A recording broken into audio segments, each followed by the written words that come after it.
Kamēr citi rīkotāji savu sacensību pirmos posmus laikapstākļu dēļ spiesti atcelt vai pārcelt, Vivus LV MTB maratons startē Kurzemē.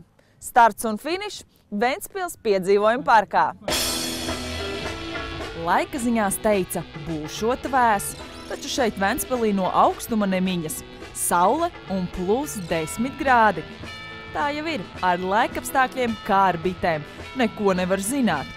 Piemēram, šogad visi gaidīja pavasari, bet vēl bija barga ziema. No vienas puses ziema mums patīk, var ilgi dzīvoties uz kalna. No otras slikti, īpaši riteņbraucējiem. Pa sniegu mīties diez kas nav. Tāpēc jau vairākas dienas pirms Vivus LV MTB maratona mani interesēja, kā dalībnieki būs trenējušies mūsu šī gada garajā ziemā. Šitā bija drausmīgi nedraudzīga ziema, ja tā neliterāri izsakās riteņbraucējiem. Ļoti gara, ļoti augsta, ļoti nokrišņaina. Lielākā daļa riteņbraucēju vai nu trenējās trenažieru zālē, vai nu sēž uz ruļļa. Godīgi sakot, pa ziemu esmu strādājis tikai zālē ar sariem un riteņtrenings atsās tikai pirms 3 nedēļām ārā. Lielāko daļu pavadīju nometnēs, protams, arī daudz treniņus iekšā uz tā saucamā ruļļa. Bet tikko atgriezos pirms nedēļas, var teikt, no Spānijas, no otras nometnes.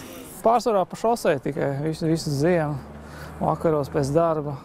Tā, no rītiem, rītarosam tur paskrien nedaudz. Pārsvarā pa asfaltu pabraukāju, vairāk pa 50 es neesmu braucis. Es trenējos Slovākijā, biju uz nometni Slovākijā, ceturtdien atbraucu tikai un tur pavadīju gandrīz mēnesi. Es paslēpoju, es gāju uz trenažieru zāli, pasēdēju bodybaikos, tā. Sākos tiem zoviem, katru dienu trenējies un ar vienu domu, lai tik ātrā pavasaris pienāktu. Maratona dalībnieks var iedalīt divās kategorijās. Vieni brauc uz ārzemēm, kur siltāks, viņi pedāļus tur. Otri paliek Latvijā un iztiek ar sporta zāli, bodybike treniņiem un slēpošanu. Protams, vēl ir tie, kas tik viegli sniegam nepadodas un minas, lai vai kas uz ceļa. Tam pat esot viens liels bonus.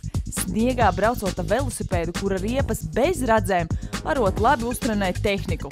Tas esot tā kā vasarā pa mālainiem ceļiem braucot.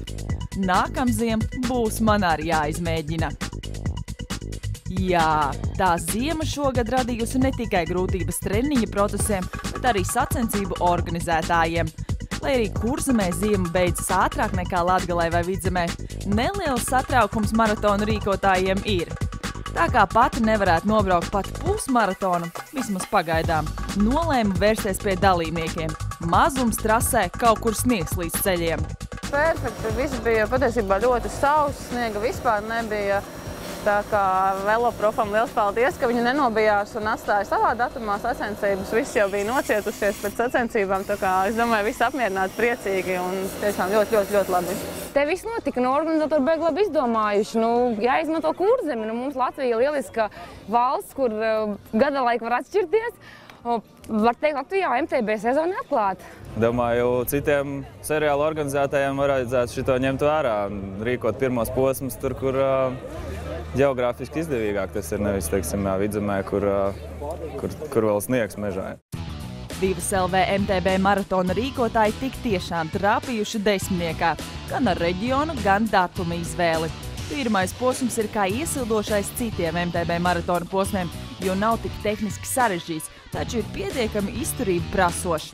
Dalībnieku arī daudz, visi nocietušies, beidzot varot braukt. Dāmas un kungi, meitenes un zēni, tagad garā maratona slavas aleja. Vīriešu konkurencē 3. vietu izcīnīja Raivis Zīmelis, 2. Dmitrijs Sorokins, toties visātrākais bija Matīs Preimanis. Sieviešu konkurencē 3. vieta Lāsmai Ozolai, 2. Lijai Laizānai, toties 1. Danai Rožlapai. Vivus LV MTB maratona pirmais posms ir galā.